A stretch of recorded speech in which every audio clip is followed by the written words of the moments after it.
کوئی دنیا میں اچھی بات کی اور بری بات کی چھاپ آ جاتی، دیواروں میں آ جاتی، لیکن نظر نہیں آتی۔ وہ نظر کب آئے گی؟ جب آنکھ بند ہوگی۔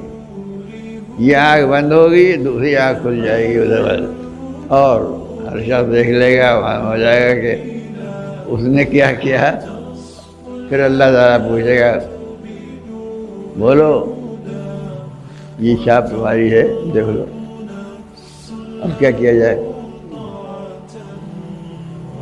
اس وقت انسان، قرآن مجید میں خوب تفصیل سے بیان کیا گیا ہے، تو انسان سوائے رونے کے اور رونے کے اور افسوس کرنے کے کچھ نہیں کرتے۔ ہم دیکھ رہے ہیں اپنی آنکھوں سے کہ ہم نے یہ برا کام کیا، یہ دیکھ رہے ہیں کہ ہم نے یہ ایک اچھا کام کیا، تو اب ہم خود کیا جواب دے سکتے ہیں؟ اللہ تعالیٰ سے پوچھا جا رہا ہے بتاؤ کیا کیا جائے۔